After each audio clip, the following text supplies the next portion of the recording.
Hello friend, good morning. कैसे हो आप? उम्मीद करती हूँ आप सब अच्छे होंगे, स्वस्थ होंगे, मस्त होंगे। तो दोस्तों, सुबह सुबह का काम हो चुका है, खाना पीना बन चुका है, नहा धो लिए हैं। मौसम बहुत गंदा सा हो रहा है, बाप रे, ऐसा गंदा सा मौसम हो रहा है कि बस पूछो मत। और इतनी गर्मी उमस हो रही है कि बस पूछो मत। घर में बिना पंखे से तो रहवा ही नहीं जा रहा है। तो इन्हीं बातों के साथ दोस्तों हम निकल गए हैं घर से बाहर। और ये है हमारी कॉलोनी का रोड, और हमको इतनी दूर आना पड़ता है। अब पहुँचे हैं हम रोड पे, मेन रोड पे अब आए हैं। रोड से कॉलोनी इतनी दूर है हमारी, और यहाँ पे खड़ा रहना पड़ता है क्योंकि वाहन बहुत चलते हैं। इतने वाहन आते हैं यहाँ पे कि बस मतलब हाईवे से मिलता है ना ये रोड, तो बहुत वाहन आते हैं। तो दोस्तों हम निकल चुके हैं और अब आ जाएंगे हम बुटीक पे, और ये चले जाएंगे लाइट फिटिंग पे। तो साथ में ही आना जाना रहता है हमारा। तो हम ऐसे ही मस्ती मजाक करते हैं, हंसते गाते। रोज़ के ही काम है, रोज़ ही हंसते हंसते निकलते हैं दोस्तों। क्या पता ज़िंदगी का क्या भरोसा कि सुबह बिछड़े शाम को मिले नहीं मिले, ये ज़िंदगी का कोई भरोसा नहीं है। तो हंस के जी लो। भगवान ने 4 पल दिए हैं ना, तो हंस के जी लो। क्या क्या है इनमें, लड़ाई झगड़े में कुछ भी नहीं है। और आजकल तो मुझे इनकी बातों का बुरा भी नहीं लगता है। पहले मुझे बहुत बुरा लगता था, आजकल तो मेरे को इनकी बातों का बिल्कुल बुरा नहीं लगता है। और मैं सोचती हूँ कि यार ठीक है यार, कौन क्या है पता नहीं है, ऊपर वाला ही जानता है किसकी ज़िंदगी कितनी है क्या है। तो दोस्तों, मैंने ये कल का ब्लाउज़ अधूरा छोड़ा था, ये आज मैं पूरा कर रही हूँ। और इसको पूरा करके मैं रख दूँगी। उसके पहले जाके मैं दुकान से, मेरे पास ये कलर नहीं मिल रहे थे, तो चारों फाले लिए हूँ और लाके मैंने धो के रख दी इनको। तब तक ये ब्लाउज़ सिलूँगी, तब तक फाले सूख जाएगा, फालों को व्यवस्थित करके रख लूँगा। और ये मिली है मुझे साड़ियाँ, क्योंकि काम की कोई कमी नहीं रहती है दोस्तों, कोई कमी नहीं रहती है। बहुत काम मेरे पास, इतना काम आता है ना कि मैं एक भी दिन फ्री नहीं रहती हूँ, एक भी दिन फ्री नहीं हूँ मैं। और यहाँ पे मैंने परसों किया था वेक्स, सारे कपड़े धो धुआ के मैंने झटक के रख दिए इस डलिया में। और यहाँ पे काट लिए हैं मैंने चुकंदर, क्योंकि चुकंदर भी मुझे खाना है, क्योंकि ये बहुत ज़रूरी है।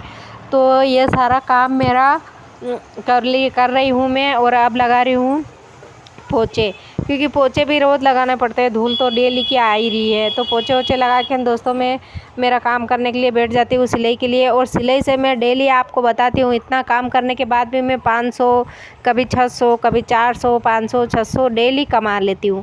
तो घर में रह के आप भी कमा सकते हो, आप भी कर सकते हो। और मैं तो कितनी लेट भी जाती हूँ और देर से भी आती हूँ, और ऐसे मतलब ओवर टाइम काम भी कर लेती हूँ। और करके मैंने सब घर का और बाहर का मैनेज करती हूँ। तो यहाँ पे आ गई थी टंकी ले ली मैंने, टंकी लेके ने रख ली है। शाम को घर ले जाऊँगा इस टंकी को।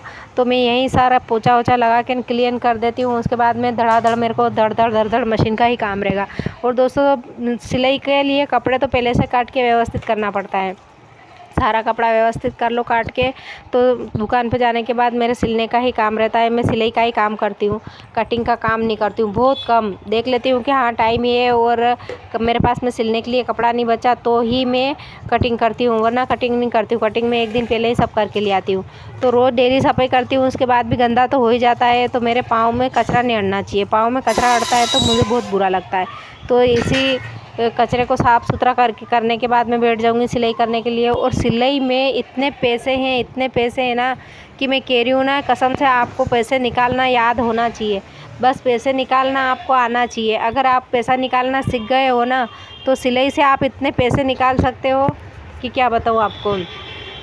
क्योंकि एक हुनर है, इस हुनर सबके ही अंदर बैठा हुआ हुनर है। और भगवान ये दौलत है ना सबके अंदर रखता है, ऐसा नहीं है कि मेरे अंदर ही है, सबके अंदर ये रखी है दौलत। ये अनमोल दौलत है, अनमोल खजाना है जो उस परमात्मा ने रखा है। तो सबके अंदर है। आप भी अपनी दौलत को पहचानो, निकालो इसको बाहर अपने, और एक दृढ़ संकल्प निश्चित कर लो कि मुझे क्या करना है। जब तक तुम अपना लक्ष्य निर्धारित नहीं करोगे ना, तब तक कुछ नहीं होगा। भगवान कृष्ण ने भी अर्जुन से यही पूछा था कि अर्जुन तुझे क्या दिखाई दे रहा है। तो अर्जुन को सिर्फ तोते की आँख दिखाई दे रही थी, बाकी और सारे जिसे भी पूछा था उन्होंने सबने यही कहा था कि मुझे पेड़ पत्ते फल सब दिखाई दे रहे। तो ऐसी ही नहीं है दोस्तों, एक अपनी निष्ठा होना चाहिए, दृढ़ संकल्प होना चाहिए, और एक अपना टारगेट होना चाहिए और एक अपना जो रहता है ना कि मुझे यही काम करना है, तो वो होना चाहिए। उसी से आप कर पाओगे, वरना टालम टोलम करते रहोगे तो कुछ नहीं कर पाओगे। यहाँ पे फाले मेरी सूख गई है। अब इन फालों को मैं सीधी करके व्यवस्थित करके रख लूँगा बैग में और रात को प्रेस करूँगी। प्रेस करके कल चिपकाऊँगी चारों फालों को। और आज मेरे को ब्लाउज़ भी कंप्लीट करना है, तो ब्लाउज़ सिलने बैठ जाती हूँ मैं। ब्लाउज़ कंप्लीट करूँगा और इन फालों को तो मैं प्रेस करने के बाद ही लगाती हूँ, क्योंकि सामने वाली 50 रुपये देती है, तो फिर वो उसकी साड़ी की फाल व्यवस्थित तो होना चाहिए ना। ऐसी फाल लगाओगे तो फिर कौन पसंद करेगा। पहली बात तो आपका काम अच्छा होना चाहिए, आपका काम टाइम पे करके देना चाहिए और साफ़ सुथरा और फिनिशिंग वाला। जितना फिनिशिंग और साफ़ सुथरा और टाइम पे काम करके दोगे ना, काम की लाइन लग जाएगा, काम की कमी नहीं रहेगा आपके पास। मैं खुद कह रही हूँ ना, मेरे पास काम की कभी कमी नहीं रहती है और कभी मैं फ्री नहीं रहती हूँ। उसके बाद में मेरे को ये ब्लाउज़ अर्जेंट का देना है, तो मैं लेके बैठ गई हूँ। अर्जेंट वाला ब्लाउज़ कट करके सिल के ने इसकी तुरपन बटन करके मैं आज ही दूंगा इस ब्लाउज़ को। तो दोस्तों, आप कहते हो ना कि हमारी दुकान नहीं चलती है। कैसे नहीं चलती है? बहुत अच्छे से चलती है। सिलाई नहीं चलती है, कस्टमर नहीं आते हैं। आएंगे कस्टमर, दौड़ते हुए आएंगे। एक तो आपके प्यार से मिठास होना चाहिए आपकी बोली में। कोई आया है तो हाँ दीदी आओ, हाँ भाभी आओ, हाँ बहन जी आओ, ऐसे करके बोलना पड़ता है, मीठी मीठी बोलना पड़ता है। और दूसरा क्या है कि एक बार तुम उसका काम टाइम पे करके दे दो, उसको बार बार चक्कर मत लगवाओ। बार बार चक्कर लगवाओगे ना तो उसका दिमाग ख़राब हो जाता है।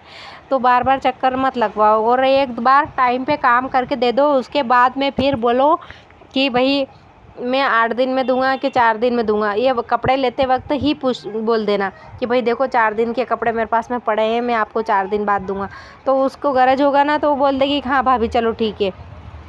अगर वो बोल दे कि नहीं मुझे 4 दिन से पहले ही चाहिएगा, तो आप एक काम करो, आपका जो भी पेंडिंग काम है उसमें से थोड़ा आगे पीछे करके उसका काम पहले करके दे दो। तो वो कस्टमर क्या आप पे भरोसा करेगा और आप पे विश्वास करने लग जाएगा। और विश्वास और भरोसे से ही काम चलता है। एक दूसरे का भरोसा विश्वास करना पड़ता है और आपको भरोसा जीतना पड़ेगा, उस लेडीज़ का विश्वास जीतना पड़ेगा, तब जाके ना आपका सिलाई का काम जमेगा। और मैं कह रही हूँ ना, आप सिलते सिलते थक जाओगे, इतनी सिलाई आने लग जाएगा। पहले मेरी खुद की यही कंडीशन थी कि कोई सिलने आता ही नहीं था, तो मैं नींद निकालती थी। मुझे बहुत बुरा लगता था कि सिलाई नहीं आ रही है, क्या करूँ। आज सो रही थी दिन भर, आज कुछ काम नहीं किया, ऐसा ऐसा वैसा करती थी। लेकिन धीरे धीरे ना पहचान बन गई है। एक आपकी पहचान होना चाहिए और पहचान बनाने में टाइम लगता है, तो उस टाइम को भी मैनेज करना पड़ता है और अपनी पहचान भी बनाना पड़ती है। लोगों से मुँह से तारीफ़ सुनने के लिए है ना, कान तरस जाते हैं, जब जाके तारीफ़ सुनने को मिलती है, ऐसे ही नहीं मिल जाती है क्या। तो बहुत संघर्ष करना पड़ता है और बहुत अपना देखना पड़ता है और सामने वाले को बहुत मन मारना पड़ता है सामने वाले के व्यवहार के प्रति, जब जाके ना आपको अपनी तारीफ़ सुनने को मिलेगा, जब जाके आपके पास अपना काम आएगा। तो यहाँ पे मेरे को बनाना था एक पेंट, जो मैंने कटिंग कर रखा था, वो पजामा बना रही हूँ मैं पेंट। और क्या बोलो इसको, ऐसा ही पजामा है बच्चे टाइप, कम कपड़ा था तो उन्होंने बोला कि कम घेर का ही बना देना, तो मैं वही बना रही हूँ। उसके बाद में बनाऊँगा वो ब्लाउज़, क्योंकि ये कपड़ा है ना ऐसा है, बहुत दिनों से पड़ा है और इस कपड़े में से मेरे को देख देख के पता नहीं क्या हो रहा है। और आजकल मेरे को ऐसा होता है कि किसी का काम ज़्यादा दिन तक मेरे पास पड़ा रहता है ना, तो मुझे गुस्सा आने लग जाता है कि मैं इस काम को करती क्यों नहीं हूँ और करके देती क्यों नहीं हूँ। तो देखो दोस्तों, ये सारे काम ऐसे करने पड़ते हैं और मैं तो ऐसे ही करती हूँ। और आज मेरे पास में काम की कमी नहीं है, बहुत काम है मेरे पास में। इतना काम है कि मेरे को है ना, मैं कह रही हूँ ना कि मैं रात दिन करूँ तो भी काम ख़त्म नहीं होता है। और सिलाई में बहुत पैसे हैं, आप ऐसा मत सोचो कि सिलाई में कोई पैसे नहीं, सिलाई के अंदर बहुत पैसे हैं और पैसे निकालना आपको आना चाहिए। और सीख लो, एक बार मन मार के आपने सिलाई सीख ली है ना, तो फिर सोचो कि आप कि वे जय जय हो जाएगा। तो इन्हीं बातों के साथ बाय फ्रेंड, मिलती हूँ अगले वीडियो में।